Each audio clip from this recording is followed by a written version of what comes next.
What is up guys? Today we're going to stick with the whole win your lane theme of videos and we're going to look at how important potions are early and how you can win what I like to call the potion game. So let me explain what this potion game is basically all about. So in essence it's pretty simple. You start the game with a fixed number of potions and once they're gone you can't heal anymore. Well that's simple, right? And it's just logical, but why would you actually care? Well, sustain is the key to early lane control. Like if you lose a trade and you're low health and you can't heal back up, then you're instantly on the back foot and you let the enemy free farm or do whatever they like. This is why I say that the early lane phase is playing the potions minigame. You're basically just trying to make the enemy use their potions while not using yours. Now again, I use this example a lot, but when I coach people, this is the first thing that I ever teach them. Honestly, we go into a custom game and this is the first thing I show them. In my opinion, it's the key to the lane phase, and if you don't manage your potions properly, then everything else becomes harder, even if you're great mechanically.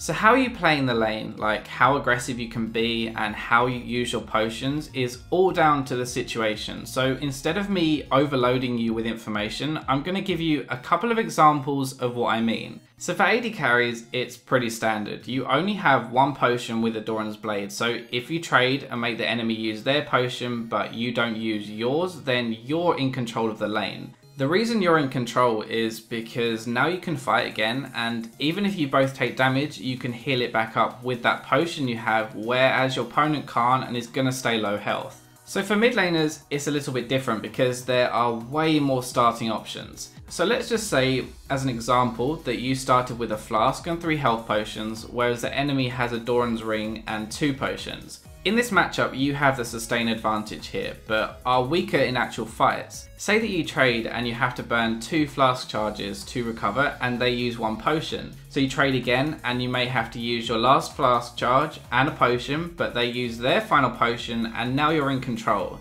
You still have 2 potions left, and so when you trade now, they can't recover and they either have to base or just farm on the turret. So finally, let's look at top lane, and again this can vary much like mid lane, but a common example is you start cloth 5 and your opponent starts Doran's Blade. Now they only have 1 potion here, so even if you trade and you end up using 2 or even 3 potions to recover, you've made them use their only potion. Now when you trade, you have potions to heal back up and they don't, so they'll have to base and TP to farm, or they'll have to farm under their turret and let you push.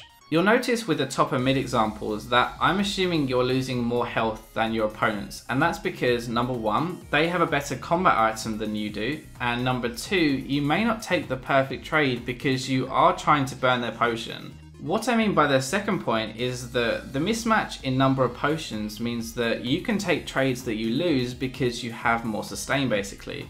So those examples are obviously ideal situations, but it doesn't always go to plan and it's not always possible to burn their potion while keeping yours, but this is something you need to always be thinking about, and it leads on to my top tip for keeping a potion advantage.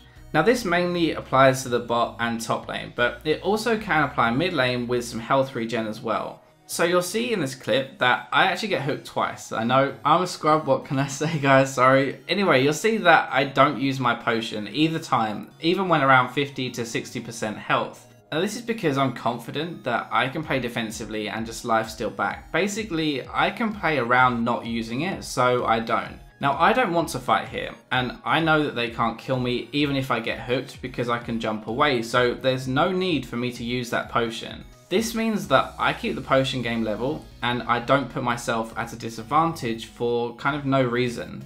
The key things in this example to remember though are that 1, I knew I wouldn't die if they engage, and 2, I could lifesteal safely without taking more damage and jump away if I had to. So let's just remember that potions aren't everything. Obviously, if they have a Doran's Blade and you have a flask top lane, then they will do more damage to you and potentially kill you if you take a really bad trade. Playing the potions game is the most optimal way of laning, but as I said earlier, it's not always possible. Okay, so now we know what the potion game is, we can go into these 2 kind of wild cards that kind of screw with the whole system, and that's sustain in the form of spells and also lifesteal. Now let's look at lifesteal first, because we've kind of already hinted at this in a couple of the examples. So playing the potion game against someone who has lifesteal is harder, but lifesteal is only good if the enemy can actually attack. If you use your health or potion advantage to zone them from the wave, then that lifesteal won't be doing anything for them.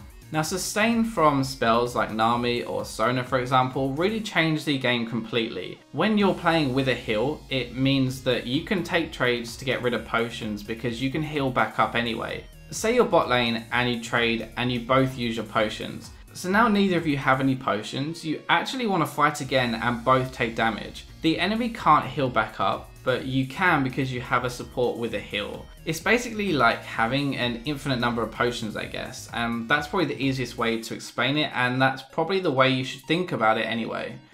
So to sum up what I've covered then, the potion game wins your lane early. It depends entirely on what you and they have bought first. Look at how many potions they have and work out how many of yours you can afford to use to get rid of them. Now lifesteal is only good if they attack, and finally any champion that has a heal basically wins the game. Well, I hope you guys enjoyed the video. Remember to click the Tome link to help me out in the description below, and I will catch you in my next video.